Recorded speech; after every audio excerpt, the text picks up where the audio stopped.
Nagalit si Moira dito kay Annalyn dahil nga nakita nito kung gaano nito pinoprotektahan itong si Zoe at balakid siya sa kanyang mga plano, lalo na't hindi nakakampi itong si Zoe sa kanya, kung kaya't naisin na nga lang ni Moira na mawala ito sa kanilang landas.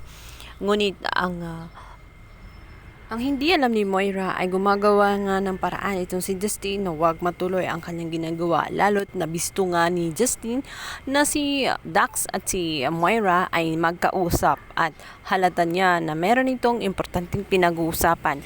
Dahil na rin sa sinabi ni Moira na tatanggalin niya ang isa sa pinakamamahal na tanyag at ito ngang si Annalyn, ay binabantaan niya itong si Annalyn at sinabihang mag-ingat ng husto dito kay Moira dahil nagbanta ito sa kanyang buhay. Sa kabilang banda, magkasama nga itong sina Annalyn at ito nga si Ilyas. At dito nga ay magugulat ang dalawa dahil nung nasa parking pa lang sila ay may lalaking nakasunod at sinundan sila hanggang doon sa may parisan. Mabuti na lamang at malakas nga itong si Ilyas at nagawa nga nitong ipagtanggol si Annalyn kahit na sa binggit siya ng kamatayan dahil nga natamaan ang kanyang dibdib. Agad-agad naman siyang naisugod at agad ding nakatawag si Annalyn ng ambulansya. Ngayon ay nagtatanong itong si Justin kung ano ang nangyayari sa kanya.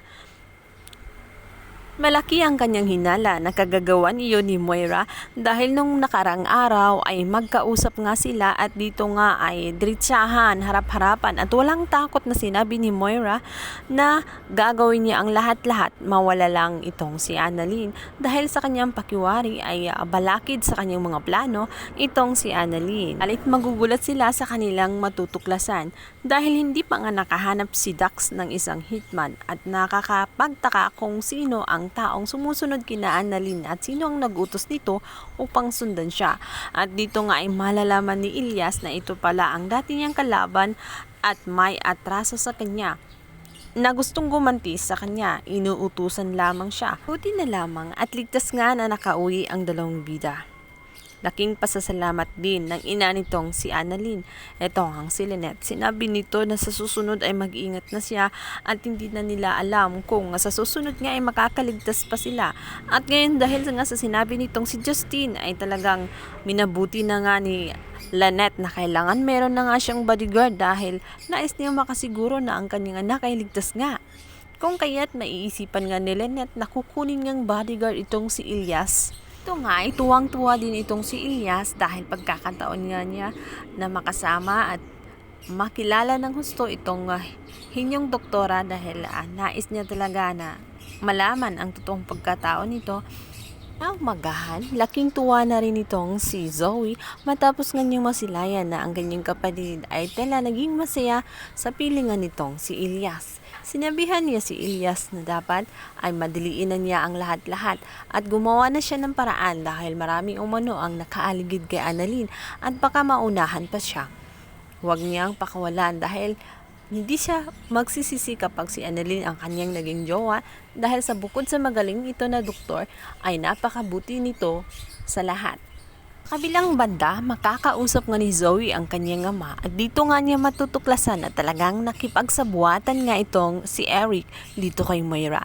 Hindi siya natutuwa dahil alam niya na ubod ng pagkataksil itong si Moira na kahit nga sa isang kaibigan o kakampi ay kaya nitong ilaglag sa oras nga ng kagipitan. Tanging sarili lang niya ang kanyang ililigtas. Kaya naman sinabi nito na isang kamalian na kaibigan siya kay Moira at makipagsabuatan dahil hindi safe maging kaibigan nitong si Moira. Balit nga ang kanyang ama ay buo na ang desisyon at sinabi nito na kung ano man ang plano ni Moira ay wag na niyang hadlangan at kung si Annalyn man ang gusto niyang maalis sa kanilang landas, maigi na nga yun dahil magbe-benefits daw silang dalawa dahil yun naman talaga ang isa sa kanilang mga plano. Ang mawala ang mga tanyag at manatili lamang ay walang iba kundi itong si Justin na siyang makikinabang sa Apex. Si Justin ay hindi talaga sang-ayon sa lahat ng plano ng kanyang ama. Para bang napipilitan lamang siya na sundin ito dahil yon ang gusto ng kanyang ama. Kaya naman maisip nito na magsasalita na nga siya sa kanyang tunay na ina na ito nga si Giselle nang sa ganun masigurado niya na secure ang kanyang buhay. Dahil maaaring pag ang dalawa nga ang nag-away, ito nga ang kanyang daddy na si Eric at ito nga si Moira, maaaring sila din ay magkatalo-talo na. Ayaw ni Justine na maging ang kanyang buhay at career ay madadamay na rin. Ayaw niyang masira ng tuluyan. Kung kaya't sinabihan niya ang kanyang ina na ngayon pa lang ay gagawa na ng paraan nang sa ganun ay hindi magtagumpay ang mga plano nila Moira at nitong si Eric.